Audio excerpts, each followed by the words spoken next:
You ready? Okay. Well, today we're going to go through a short presentation on Ezekiel's heavenly chariot throne vision. And I should say, by virtue of the title, you may not have thought of it or heard it characterized in such a way. What Ezekiel saw is actually something that was known in his day and quite a bit before. Something actually pretty common in literature of the ancient world, including the Bible, and also the iconography of the ancient world and the Bible. What I mean by iconography, you will hear me use that term throughout the session, is essentially, in simplest terms, the artwork. Usually sculpture, carved reliefs, pictures of the day. I refer to them as the Polaroids of the day. People, wonder and speculate. Well, what did Ezekiel see in chapter 1? And the vision is also actually repeated, not identically, but very close to being identical in chapter 10 of Ezekiel. What did he see? Was it a flying saucer? Like we associate today. And there have been attempts to argue that what Ezekiel saw was sort of the classic saucer UFO, or something with a high degree of similarity. And I'm going to suggest to you that no, that isn't what he saw at all. We know what he saw because of the iconography of the day. Now, we got into this in the last Coast to Coast show a couple weeks ago, and some of you may have heard that show, or have heard me deal with this topic before. I just want to be clear from the outset. I do believe that it's quite possible that you had flying craft, technology that was capable of flight, let's just put it that way, in the ancient world. I think the Vedic texts are a good example of this with the Vimanas. I mean, it just says point blank that these things were flying around and people were in them. It would be ridiculous to just look at a text like that in the Vedic literature and try to say, no, that's not what it says. I mean, that's exactly what it says. My argument here, while I accept what the Vedic texts say, I think high technology is possible. If we want to take Enoch seriously, when Enoch says pretty specifically that high technology, and even more specific than that, technology for warfare, was handed down, the knowledge of how to build this, the principles of how to make these things and how to make them work, was handed down by the Watchers. If we take that seriously, then we should expect that to show up somewhere in the ancient texts. And in the Vedic case, you do have, again, serpentine beings flying around in these things. It's there in the literature.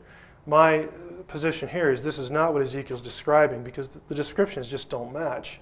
1, and 2, we know what he saw because of the iconography. So I'm not excluding, completely this idea from ancient literature, but in this chapter I'm just not buying it for a variety of reasons. Now, what follows here is a very brief verse-by-verse commentary. I'm just going to comment on a few things as we go through Ezekiel in regard to try to discern what he saw, whether it was some extraterrestrial craft, as some like to argue, or something else. We don't need the interpretive drawings of certain authors today to figure out what he saw, because we pretty much have them. Now, my position, my arguments are these. Now, look at these carefully so you know what I'm saying and what I'm not saying. All the elements of the Ezekiel vision can be accounted for by referring to, again, the Polaroids of Ezekiel's day. The well-known iconography of throne chariots, flying or otherwise, flying or stationary, spread throughout the ancient Near East in sculpture, paintings, and inscriptions. Let me just summarize that. I'm saying all the elements of Ezekiel's description can be accounted for in the iconography. There is no iconographic representation of the thing that Ezekiel saw, because what he does, is actually kind of interesting, is his vision is an amalgamation of familiar iconographic motifs in the artwork of the day. It changes a little bit in chapter 10 And where it's really significant as far as the changes was when you get to the book of Revelation, when John refers back to Ezekiel's vision. There are some changes there that I think are noteworthy. And also in the book of Daniel, you have the same kind of throne. And we'll go into a little bit of this today. So the issue is not in biblical literature that the visions always stay the same. They differ, and I think there's a reason they differ. And I'm going to tell you right now that I have not worked this out to my own satisfaction. I've been influenced to think about some things differently by Dave Flynn's work.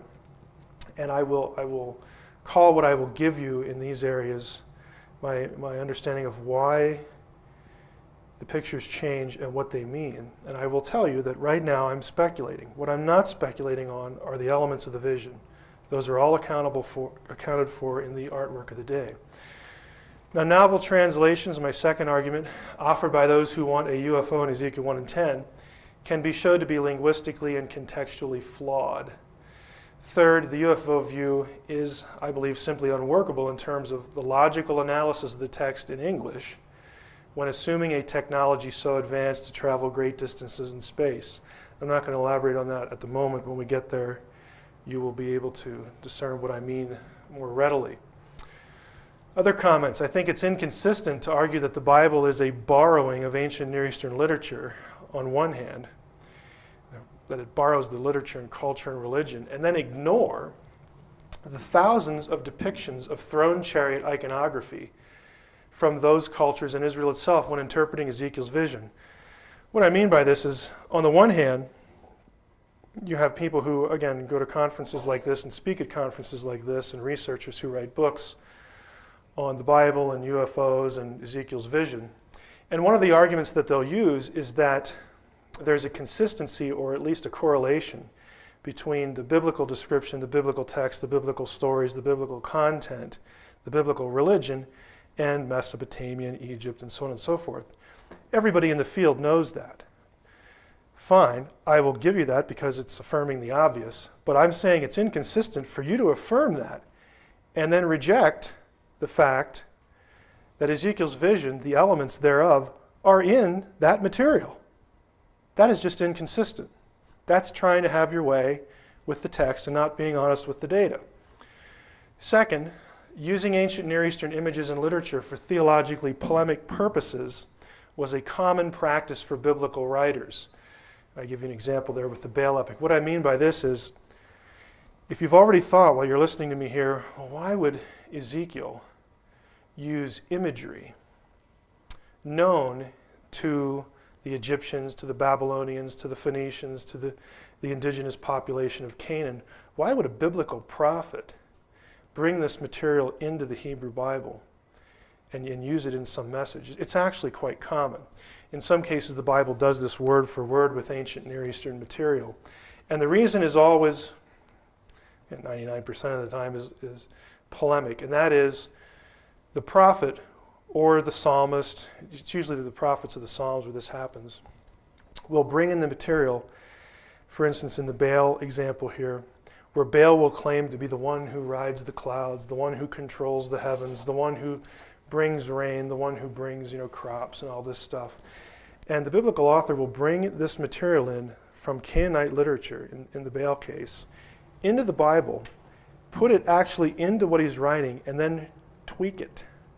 He'll change the name from Baal to Yahweh. And the purpose is this: no, you dunderheads, it's not Baal who controls the heavens. It's the God of Israel. He's using material they know to make his theological point.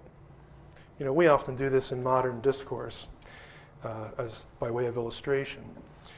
So in Ezekiel 1:1, I'm not going to go through the whole vision. The introductory verses are setting the vision in the precise time of the exile. If you go down to verse 4, the only thing I want to note in verse 3 is he's by the Kavar Canal, the river Kavar in some translations. So we'll come back to that a bit. But verse 4, he says, I looked, and lo, a stormy wind came sweeping out of the north, a huge cloud, and flashing fire surrounded by a radiance. And in the center of it, in the center of the fire, a gleam as of amber. Now note, we have to assume at this early point that Ezekiel saw a cloud glowing within, since Hebrew has a word for cloud, and it's used here, just a generic word for cloud. He could have said silver disk or silver circle, but he doesn't. Hebrew has words for silver, for disk, for round, for window, okay, even for little people in window. I mean, all of these things, a Hebrew writer in the 6th century could have just said it. They have the words. All you got to do is buy a Hebrew grammar and look at the index, and the words are there. Okay, buy a guide to Hebrew vocabulary. I mean, it's very simple. If you have a computer program, you can even do it faster. He has the words in his vocabulary, but does not use them, doesn't use any of them, in fact, in the entire chapter. So people who want to put these elements into the vision are just doing that, exactly that. They're putting them in for Ezekiel. In the center of it, that is the cloud, were also the figures of 4 creatures. Now, these are identified as cherubim in Hebrew, in the vision in chapter 10. He doesn't identify them here, but he refers back to it in chapter 10. It's the same vision, but 13 months later. This was their appearance. They had figures of human beings. However, each had 4 faces, and each of them had 4 wings. The legs of each were fused into a single rigid leg, and the feet of each were like a single calf's hoof. And their sparkle was like the luster of burnished bronze. They had human hands below their wings. The 4 of them had their faces and their wings on their 4 sides. Each one's wings touched those of the other. They did not turn when they moved. Each could move in the direction of any of its faces. So whatever direction they moved, they all moved in unison. Each of them had a human face in front. Each of the 4 had the face of a lion on the right. Each of the 4 had the face of an ox on the left, and each of the 4 had the face of an eagle on the back. Such were their faces. As for their wings, they were separated above. Each had 2 touching those of the others, while the other 2 covered its body. Now to this point, we see the beings here, and here are the relevant features. They have a human or humanoid appearance, at least partially. 4 animal faces, 4 wings, 2 touching the others and 2 covering each of their bodies. Their legs were fused into a straight leg. The feet were like calf's feet. It was sparkling with bronze. Again, it's just, it had some kind of shiny material. And they had human hands. Now my question initially here is, do these creatures resemble any UFO occupants in the literature? Do they resemble any craft component? I think it's pretty obvious. The answer to both is no. Remember, for deep space travel and the necessary velocity and or hyperspace capability, we can't have the lunar module or flying animals for that matter.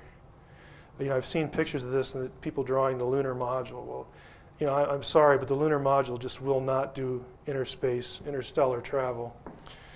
Note, while Ezekiel does not use the word like, or does use the word like a lot, and he could therefore be searching for ways to describe what he sees, he does not say the creatures looked like animals. He clearly identifies each animal face. So the old argument that, well, Ezekiel's just so overwhelmed with this alien, he can't, how do I describe this guy? Well, he's like this, he's like that. That's not what he does. He clearly says it was a cherubim. There were 4 of them. He knows what cherubim are. Why? Because practically everywhere you go in the ancient world, you run into them in the artwork. They're cherubim, and here's the kind of faces they had. He clearly identifies each face.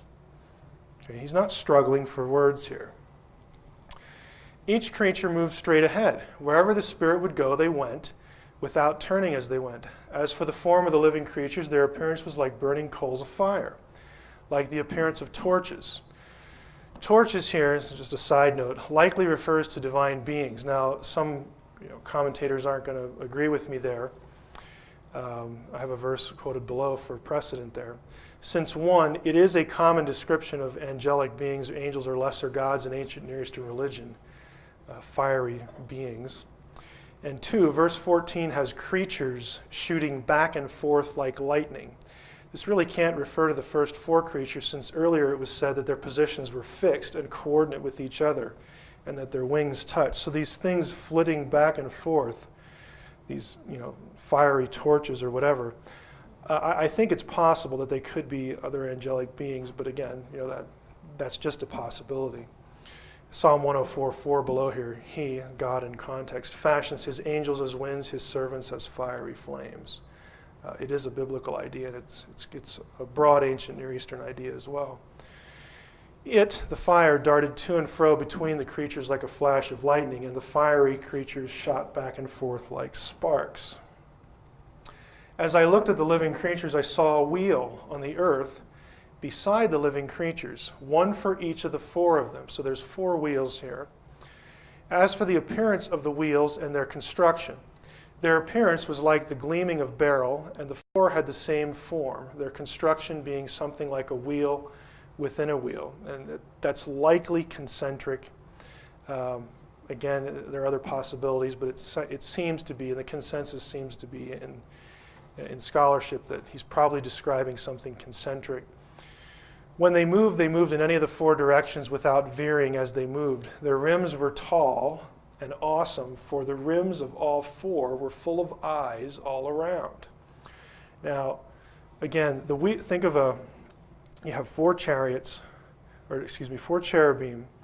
They're positioned actually in a square because their wings have to touch. So they themselves are in a square formation, and beside each one of them is a wheel. So you have a 4-wheeled kind of thing, and the rims of the wheels are covered with eyes. Again, it defies the classic UFO description, and I think when we get to the actual pictures, you'll see what he's thinking of pretty clearly. Note here, it is the rims of the wheels that are full of eyes. But when Ezekiel sees the same vision 13 months later, he adds this. The cherubs moved in the direction in which one of the heads faced without turning as they moved. Their entire bodies, backs, hands, wings, and the wheels of the 4 of them were covered all over with eyes. Now this is going to be significant for a specific reason later. So in chapter 10, it's not just the wheels, it's everything. All the creatures are covered with eyes. It was these wheels that I had heard called the wheelwork. Hebrew there is Gilgal. When the living creatures went, the wheels went up by them, and when the living creatures were lifted up from the earth, the wheels were lifted up. Whithersoever the Spirit was to go, they went. Thither was their spirit to go, and the wheels were lifted up over against them. For the spirit of the living creature was in the wheels. When these went, these went. When those went, these went. And when those stood, these stood. And when those were lifted up from the earth, the wheels were lifted up over against them. Basically he's saying they all moved together. They were all connected in some way. They were not moving independently. For the spirit of the living creature was in the wheels. Note, again, the wheels and the creatures, the cherubim, move in tandem. As the creatures go, so go the wheels. And remember again, store this away. The creatures and the wheels have lots of eyes on them. We'll talk about eyes in a bit. The likeness of the firmament, Hebrew word there is Raquel, upon the heads of the living creatures. So there's a firmament on the heads of the creatures. It's attached to the creatures' heads. They're supporting it, in other words. Was as the color of the terrible crystal stretched forth over their heads above. And under the firmament were their wings straight, the one toward the other. Every one had 2 which covered on his side, so on and so forth. When they went, again, we've read a bunch of this, but I heard the noise of their wings like the noise of great waters, as the voice of the Almighty. It was pretty loud. The voice of speech as the noise of a host. When they stood, they let down their wings, and there was a voice from the firmament that was over their heads when they stood and had let down their wings. Again, we'll come back to this, but what UFO is powered by animals or creatures? Above the firmament that was over their heads. So you got the 4 cherubim, you've got this flat expanse over their heads. They're holding it up, they're supporting it. And on that firmament, that Raquel, was the likeness of a throne as the appearance of a sapphire stone. By the way, if you go to Exodus 24 and other passages, when the throne of God is described on Mount Sinai, it's the same description. He's on a sapphire platform. And upon the likeness of the throne was the likeness as the appearance of a man above it, or above upon it. This informs us that the firmament was some sort of platform. Again, the throne is sitting on it, and there's somebody sitting on the throne. And I saw as the color of amber as the appearance of the fire round about within it, from the appearance of his loins even upward, and from the appearance of his loins even downward, I saw, as it were, the appearance of fire, and it had brightness round about, as the appearance of the bow that is in the cloud of the day of rain. It was very bright and colorful. So was the appearance of the brightness round about. This was the appearance of the likeness of the glory of the Lord. And when I saw it, I fell upon my face, and I heard a voice of one that spoke. Note again, likeness here should be understood as representation. It is one of the words used in Genesis for the image of God. The object was constructed as some sort of throne or seat and was at the very top, again on top of the Raquel, the platform, the expanse, the firmament. Now in Daniel 7, usually people who do research on Ezekiel 1 as a UFO, they never seem to get to this passage. That this object is indeed a throne is indicated by the other passage in the Old Testament where we see such a wheeled object. This is Daniel 7. This is one of the classic divine council passages, by the way. As I looked on, again, the scene is in heaven. Thrones, note the plural there, thrones were set in place. So there's more than one throne in heaven. Thrones were set in place, and the Ancient of Days took his seat. Now, I'm not going to go into the Ugaritic comparisons here, but everyone agrees the Ancient of Days here is God. In the Ugaritic version, it's El. His garment was like white snow, and the hair of his head was like lamb's wool. His throne was tongues of flame. That sounds familiar. Its wheels were blazing fire. A river of fire streamed forth before him. Thousands upon thousands served him. Myriads upon myriads attended him. And the council sat, and the books were opened. Specifically, this is the vision. Daniel sees four beasts here. The four beasts show up in Revelation, as again does the heavenly throne. Summation so far. Human or humanoid appearance of creatures. The creatures have, again, these features that we saw before. There's a platform supported by the four creatures, and there's a deity atop the platform. Now, examining all those features against the iconography. Again, as I try to do, I want you to know that I'm not making it up. I'm not just going to stand here and tell you that people have studied iconography and can account for the features. You want to confirm it, you want to check me out. Hope you can read German.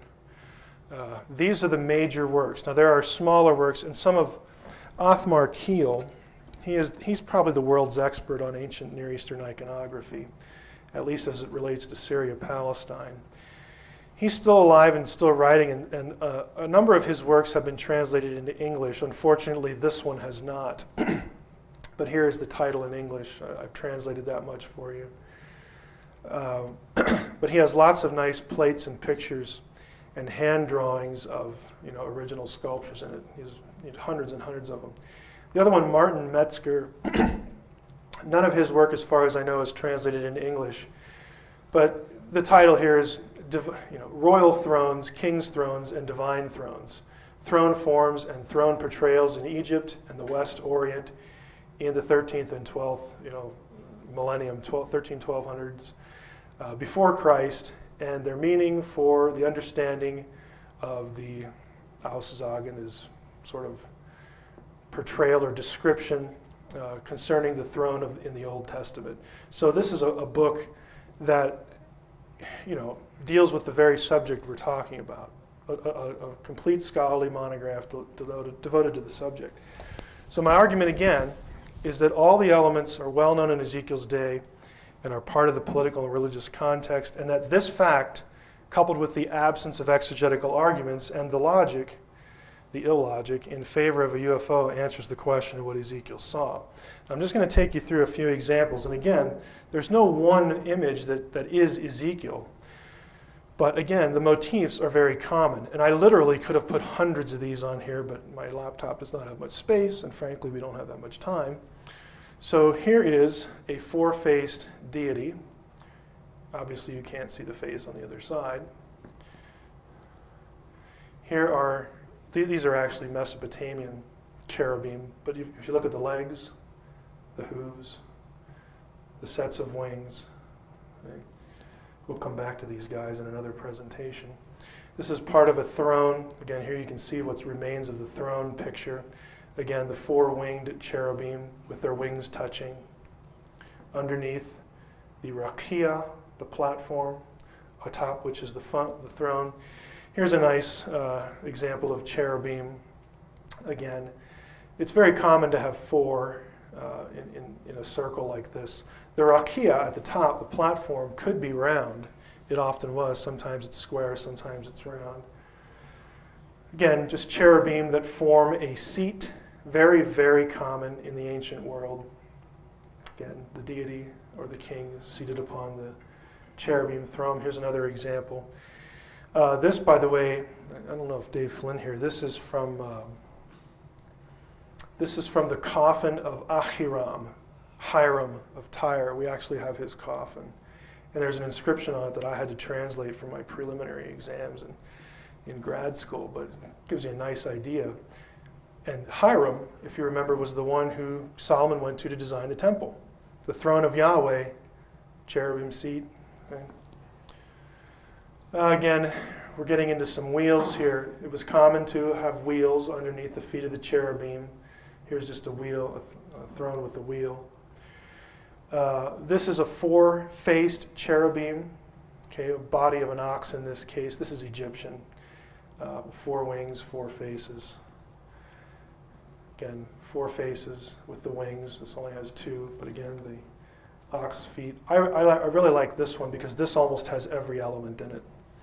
You'll notice carefully here, if you look at this, you've got cherubim, there's the wings touching. They have faces and multiple faces pointing in different directions. The legs are fused into one.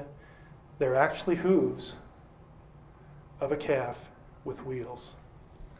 This is a throne platform, again, Syrio-Palestine. Deity it's obviously a phallic deity, but we've got the four-winged cherubim, again, with eyes covering it. What I'm going to give you here is the standard view, but I'm going to disagree with part of this, but with the iconography.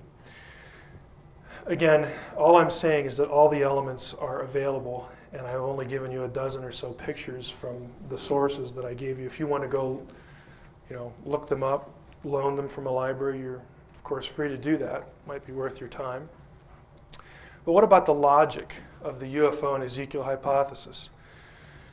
What do I mean by that? Simply that if we assume Ezekiel is describing a flying saucer from another world, the narrative itself undermines the idea. Does it make any sense to have a craft from space powered by animals? The description of fire and flames is often presented as evidence that we are dealing with a flying alien craft. Flame indicates a combustion engine. No physicist, no matter how charitable their attitude toward alien life, would defend the idea that a combustion engine could navigate the expanses of space, attaining the necessary speed, or succeed in utilizing and surviving a wormhole if that were even possible. Nobody is going to say that because it is, in terms of physics, absurd. Okay? And if you're going to say this is some kind of alien craft, you better account for all the elements, and that includes the flame. You have combustion. Makes no sense at all. The fire is even said to contain hot coals, and not something like coals. He uses the word coals, since God commanded the coals be scattered over the city. In Ezekiel 10, he commands one of the cherubim, or one of the fiery beings, to scoop up the coals and scatter them over the city. And the being does that. So now we have a coal-powered space vehicle. I mean, this is like the Industrial Revolution in reverse. Okay, it just makes no sense at all. What about the rakia? Okay, I think that, do I want to do this or not? I may come back to this. What I actually did, let me just summarize what people are saying about the rakia. I've gotten a number of emails from different people, one person in particular, who insists that rakia the firmament or expanse is a circular dome. And obviously he wants to get a flying saucer out of that. And the argument is that, this is what it describes, because in Genesis it talks about the firmament of the sky. I have a Word document here. We may refer back to it if we have time. If you want to see it, I can put it on a disk for you if you want to take it with you. But I looked up all the occurrences of the word Raquel in my database of the Hebrew Bible. And I looked up the root form, the verb form, rakah, which means to pound. Pound is probably the best word, to beat. What it is the act of beating out, either in the Hebrew Bible, you're stomping on the ground, or beating out a piece of metal. It's metal work that you would overlay and beat with a hammer. There is nothing in the word at all that has anything to do with a circle. The reason why it's round in Genesis should be obvious. Because if we're describing the firmament of the sky, to the visual observer, you go from one to the other. You view the horizon, the expanse of the sky.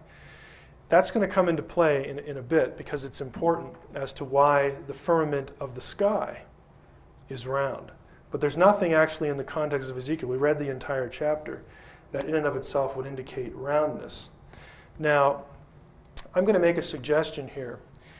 If, as I'm saying, that the throne platform in the vision is flat, but probably circular, could be, the vision isn't that specific, but it's flat, throne's on top of it. But then you have the round firmament of the sky and all these different creatures with eyes on it. I'm going to suggest, and here's where I'm going to speculate and go out on a limb here. I'm going to suggest that the vision of Ezekiel has something to do with precession, with constellations. All four of the constellations, those four that we read about, or the cherubim in Ezekiel's vision, those are the four cardinal points of the zodiac in the ancient. I don't think that's a coincidence. They are the four cardinal points. And again, if I'm wrong here, I'm going to blame Flynn. So but let's take a look at some other passages, and you'll see where I'm going here. 1 Chronicles 28, King David rose to his feet and said, "Hear me, my brothers, my people. I wanted to build a resting place for the ark of the covenant of the Lord, for the footstool of our God. And I laid aside material for building." Now, if you remember the ark of the covenant, the essentially 2 foot by 3 foot, roughly box that the Israelites toted around in the Old Testament, it had a lid with 2 cherubim on top. Their wings, they were facing each other, and their wings were facing each other. And the lid was called the mercy seat, the place of propitiation, because the high priest once a year would sprinkle blood on that for atonement at Yom Kippur. But notice it was called a mercy seat. It was sort of where God sat. When he spoke to Moses, or again when the high priest made intercession, it was God's throne. Here it's called a footstool. What's going on there? Why is it a footstool now? Well, because in the temple, this comes from Metzger's book, by the way. When you have to be a little bit familiar with the ark. Here's the ark down here. The ark was portable, as was the tabernacle in which the ark was kept.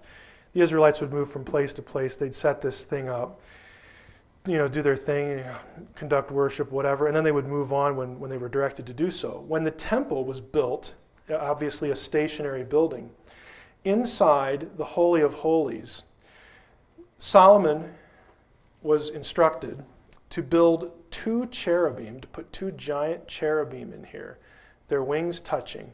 I tend to think that these 2 wings might have been flat, but we'll go with Metzger's drawing, because if I drew one myself, it would really be stupid looking. Because this, now in the temple, was the seat where God sat and his feet rested on the ark. That's why the ark was called the footstool. The ark was actually inserted between the cherubim. We know this from descriptions of the temple that are given in the Bible.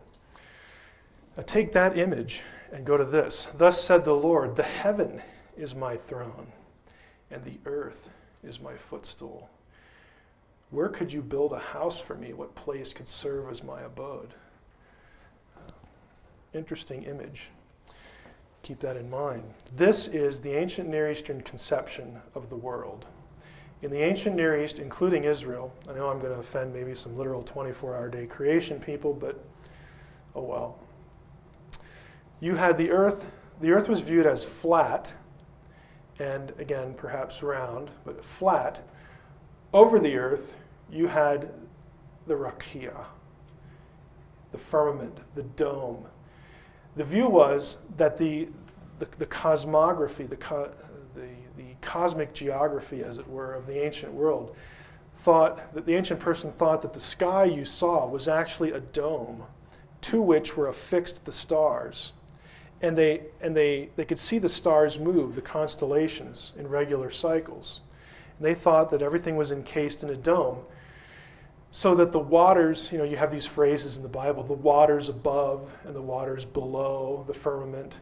They believe there was water out here, waters below the earth, and then you had waters really below, beneath the other waters of the earth. This was Hades, the netherworld or hell. Of course, the heaven or the highest heaven. The reason this is kind of significant is when God says, the earth is my footstool. There are verses in the prophets that have God sitting above the heavens, looking down upon the earth. Now here's my suggestion. Is it possible that Ezekiel's vision, if we superimpose Ezekiel's vision on here, you would have wheels on the sides, and I think the reason there are 4 is because of the 4 cardinal points, but that would mean that you have wheels rotating in this direction if the wheels in fact were set right here. I think it could be an ancient Israelite description of precession. And why precession? There are the wheels.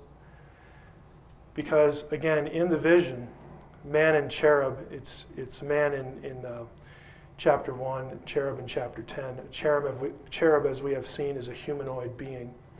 These are the 4 cardinal points of the ancient Near Eastern zodiac. They correspond again to the cherubim in Ezekiel. Notice that in 10, the eyes were in the creatures and also the wheels. In the ancient world, eyes, the word eyes, was often used as a description or euphemism for guess what? Stars. Now, you go back here again to these guys. Again, this is again sort of the humanoid appearance. The man and cherub again taken together. But that's my suggestion. So to conclude, what I think is going on here is not a UFO, but I think it really could be the key to linking the processional idea that is very common in classical literature, in the Greek world, in the Hellenistic world, to the Bible. I mean, to a vision, and especially a Flynn's suggestion that essentially what the ancients when the ancients looked at the universe, and they thought essentially it was a clock, it was a chronometer, the universe as chronometer.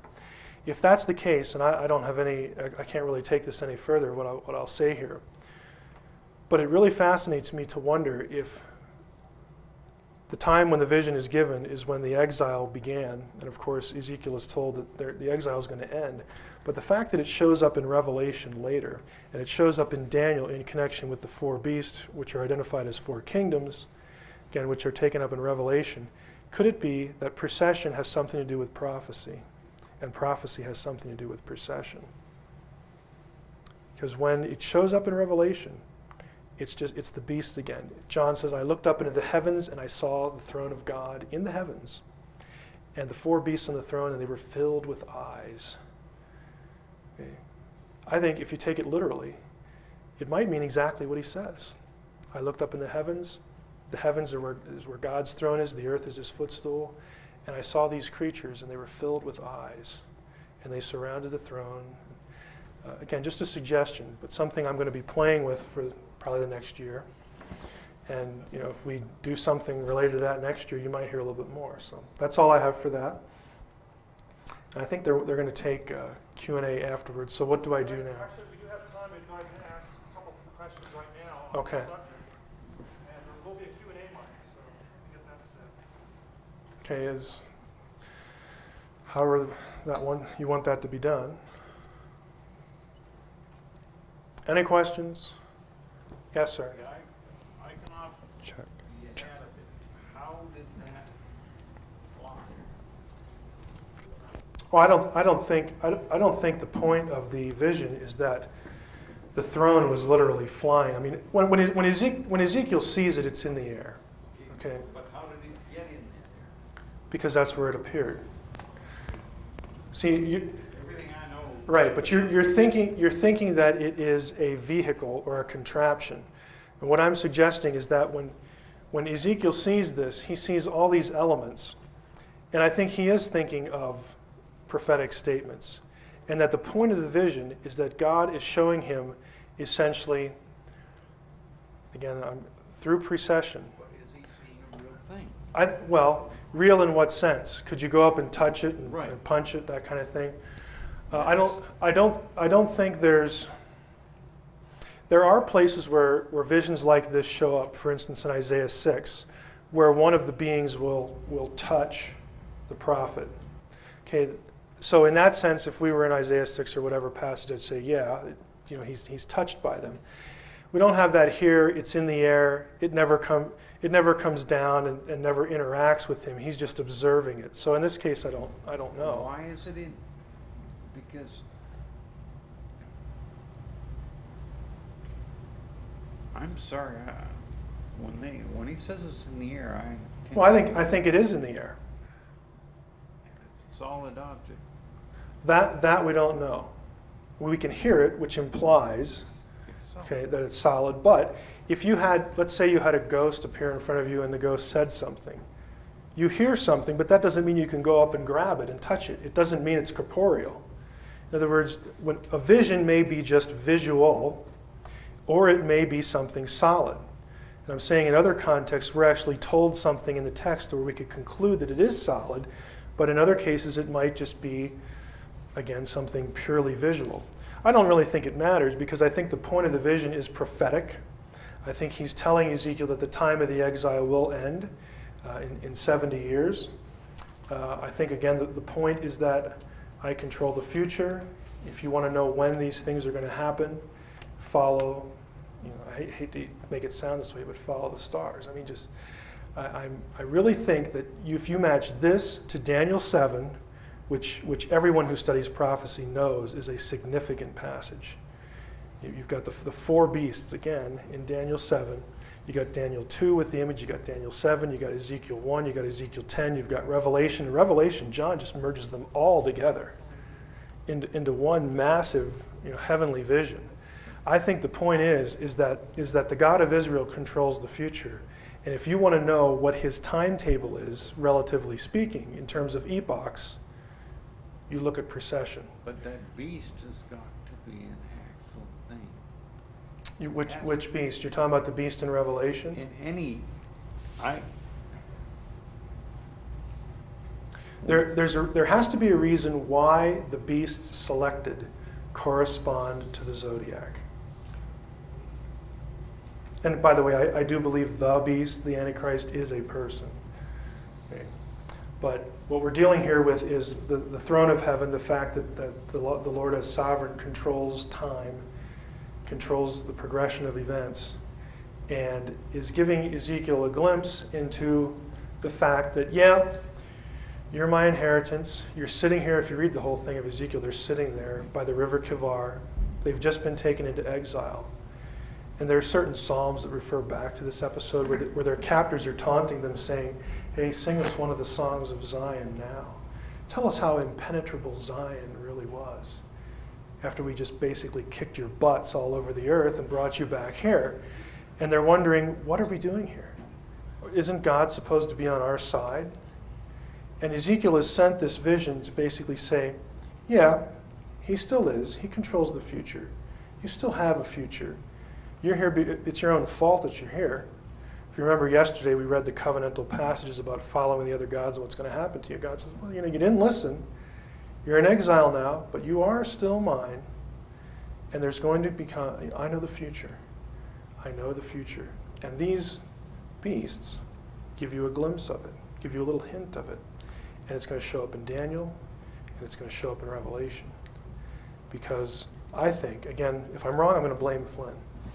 But nobody does this. I only know of one New Testament scholar who's actually a credentialed scholar in the field who nowadays takes Revelation as astral prophecy. And I think he's right. I think he's onto something there.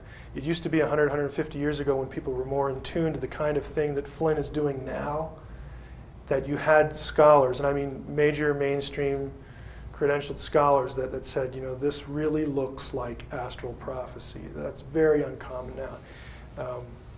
It's very hard to find material to help you here because it's essentially been forgotten. And astrology has gotten a bad name, and I don't want to give it a good name, like you should go out and do your horoscope. That's not what I'm talking about. I'm talking about something entirely different, but you had a question. That's basically what I was going to ask you. You're using astrology here simply as a measurement of time. Mhm. Is that correct? Right. Certainly not the astrology of reading your horoscope. No. Right. I mean, it's clearly forbidden in the scriptures. But here's the interesting thing: the ancients. I have an acquaintance. I wouldn't call him a friend, but I have an acquaintance. His name is Lester Ness, and you can look him up on Amazon because you can actually get his work now. But he did his dissertation a fair amount of time ago now under Edwin Yamauchi, who is a Christian Gnostic scholar. He teaches at the University of Miami at Ohio. He did his dissertation on zodiac mosaics in Jewish synagogues. And there's a lot of them. Exactly. And not only that, but in the early church, the early church fathers, and the villain or hero here, depending on your perspective, is Origen, Yes. Origen. Really looked at Revelation as astral prophecy, because what they were doing, what the rabbis were doing, is they're saying, look, God created the universe, it has order, it is his map of the heavens, it is a chronometer.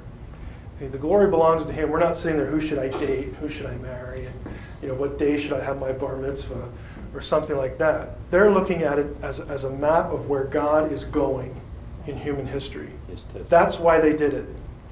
And it was a very ancient and honored practice. But again, as astrology started to get a bad name in the ancient world because of frankly, the silliness of it. Right. And also, I think as the knowledge of the divine council was either lost or stamped out because of the whole divine plurality problem. And again, the guy here is Augustine. Mm-hmm. Augustine, when he became a convert to Christianity, he linked up with the Manichees and had a bad relationship with them eventually. They held the Book of Enoch in esteem. And when he split from the Manichees, this isn't my guess, there's a lot of scholarly literature on this.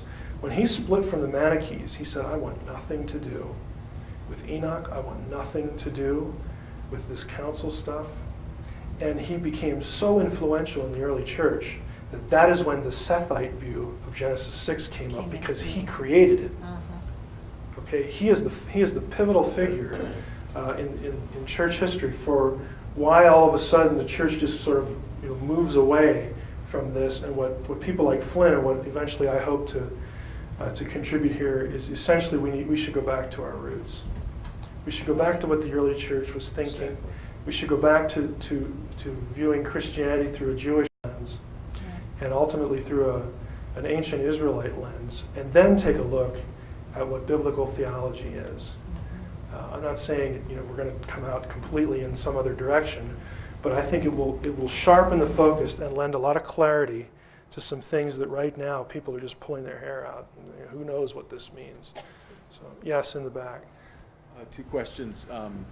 I didn't hear you say the word theophany, which is what I thought was the prominent Christian view of Ezekiel. And then the second one It is a theophany is just an appearance of God. They're usually anthropomorphic, but not always, like the burning bush. But go ahead, continue. So do you believe that the Ezekiel vision was a theophany, or was it? Did he actually? Was it a Christophany? No, a theophany. Okay. Or what's the alternative you're going to give me? Or he actually saw the throne, a vision of the throne of God. Well, he says he sees the throne and something like a man sitting on it. So yeah, I would call it a theophany. Some Christians want to say, and I'm not saying there's not merit to this. I don't know if you can say it every time, but some would want to say that anytime you have the God of Israel, because of aniconism, the resistance against images, thou shalt make no graven image. Some people would say anytime in the Bible when you see God pictured in human form at all, even if it's like just his feet, that's Christ. That's like a pre-incarnate appearance of Christ. I don't have any trouble with that. I'm just not sure that that's the case. But yeah, I would use the word theophany.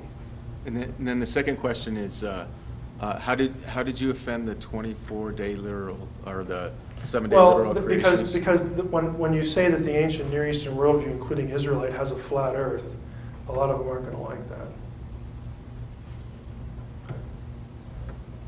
And by the way, if you want to read somebody who, if you are a conservative Christian or a conservative Jew in the audience and you're wondering, well, how do we square this with ideas like biblical inspiration and biblical inerrancy, I could say subscribe to my newsletter, but I won't. I'll tell you where it is.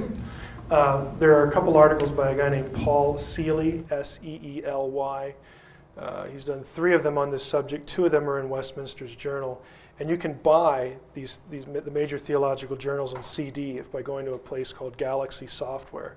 But he's done work on this, and he essentially takes John Calvin's view of inspiration and inerrancy, where he says that there are places in the Bible where God, to get across a very difficult intellectually concept to an ancient people, will accommodate himself to the beliefs of their day to get the message across. And he says this is an instance of that.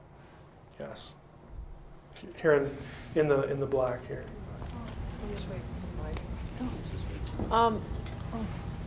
In the Bible, Jesus said, you're going to become fishers of men. And this was told to me, and as well as what I'm seeing here and what you're saying about this probably being the procession of time, a description of the procession of time. I'm seeing this as, this is that code, a way of describing things in code because of not only they didn't want people, such as the Gentiles, to understand what it was that they were talking about, but also to prevent the works or their words being misconstrued by those that don't understand it, to be used against them also.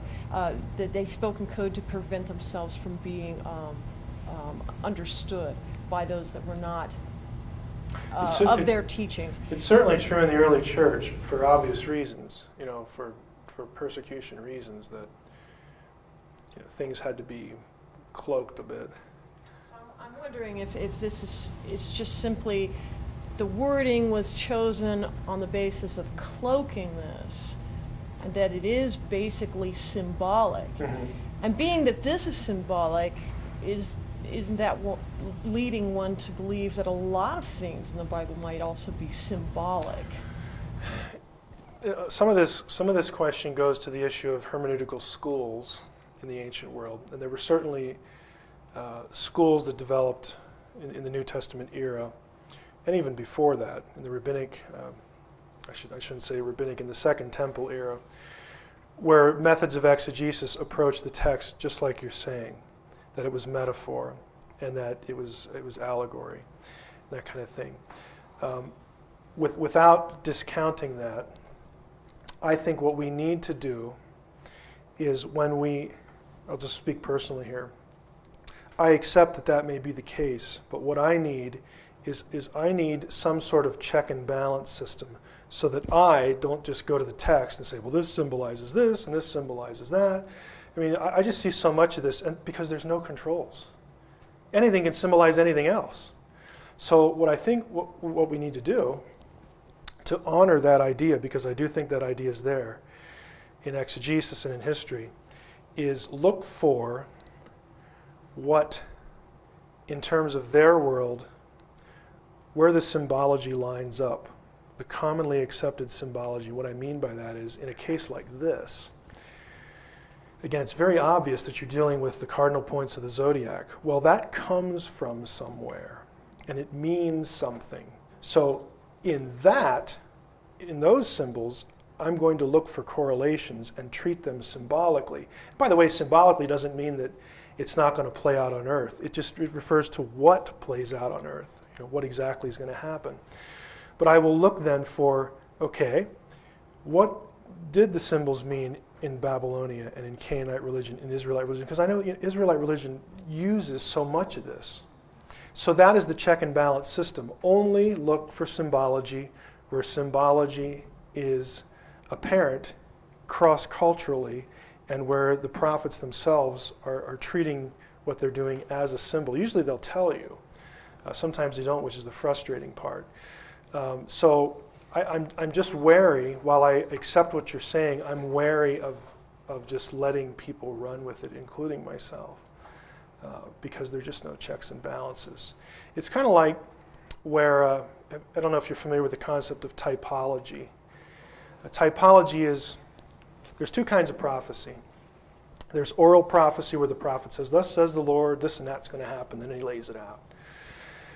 There's unspoken prophecy, and those are called types. People, institutions, events in the Old Testament prefigure something that will happen later. For instance, we're told by Paul in 1 Corinthians 10 that the Passover lamb of the Old Testament prefigured the crucifixion of Christ. It was an unspoken prophecy. It depicted something, a reality that would happen later. Now, people have seen this, Bible scholars have seized upon this, and so now there's a tendency among some people to see a type everywhere. Everything's a type of something else. And what I'm saying is, no, let's stick with what the New Testament actually says is a type in the Old and just leave it there. In other words, I don't want to set myself up as the authority to determine for you or anybody else what a type is. I'm going to go with the ones where they actually use the system, and I can see that they're using it because of something that appears in the Old, what they do with it in the New. Relating to you, the Jews in the intertestamental period would use stuff like this, and they understood it astrally, especially at Qumran. And when John does the same thing in Revelation, I'm thinking, okay, there's a stream of tradition there, okay, that I should follow. I'm not going to make up any of my own, but I'll follow this one. Okay, and that's the check and balance that I think we need. But are we ready to do something else? Or I guess I should do something else here. Okay, I'm gonna have to get it up here. Argue, or something else. We don't need the interpretive drawings of certain authors today to figure out what he saw, because we pretty much have them. Now my position, my arguments are these. Now look at these carefully so you know what I'm saying and what I'm not saying. All the elements of the Ezekiel vision can be accounted for by referring to, again, the Polaroids of Ezekiel's day. The well-known iconography of throne chariots, flying or otherwise, flying or stationary, spread throughout the ancient Near East in sculpture, paintings, and inscriptions. Let me just summarize that.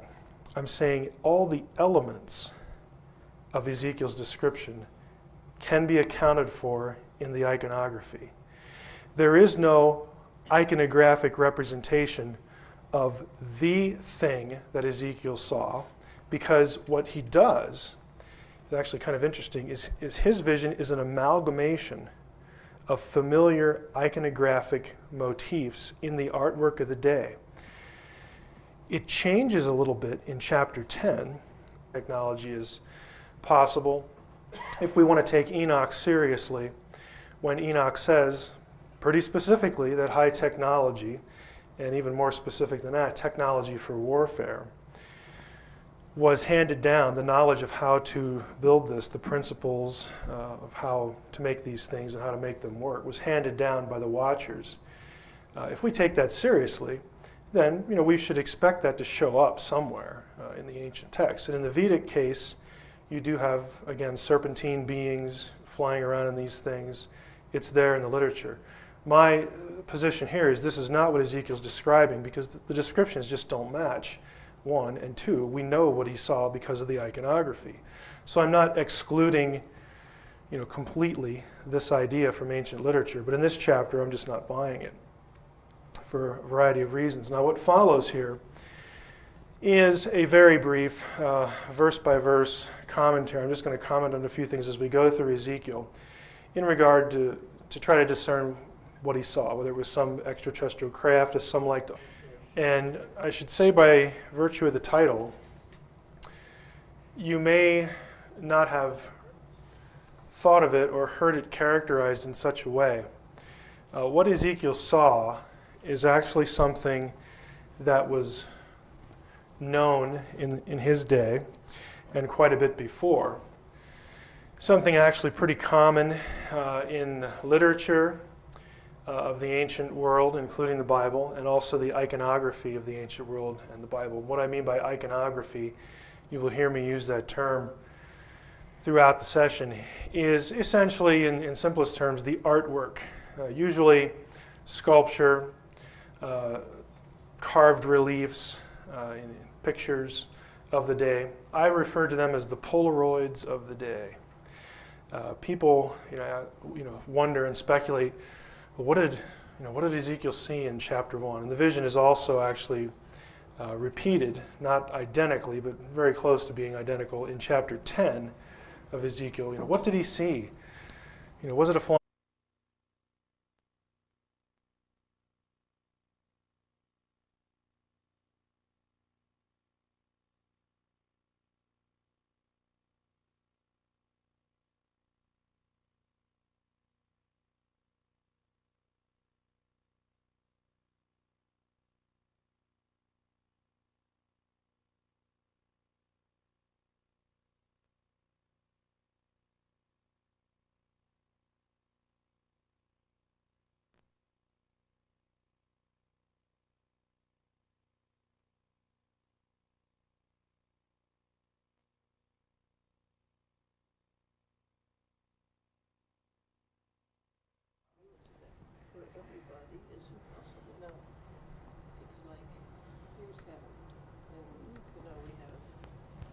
You ready?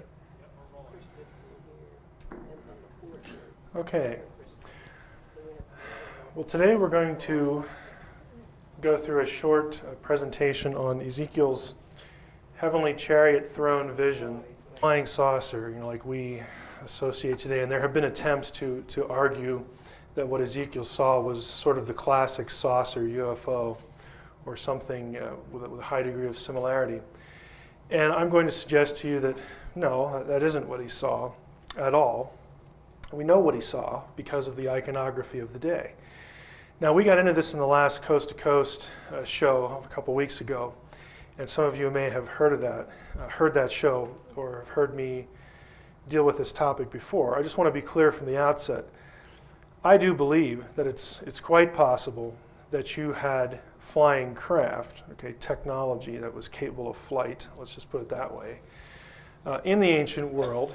I think the Vedic texts are a good example of this with the Vimanas. I mean, it just says point blank that these things were flying around and people were in them. It would be ridiculous to just look at a text like that in the Vedic literature and try to say, no, that's not what it says. I mean, that's exactly what it says. My argument here, while I accept what the Vedic texts say, I think high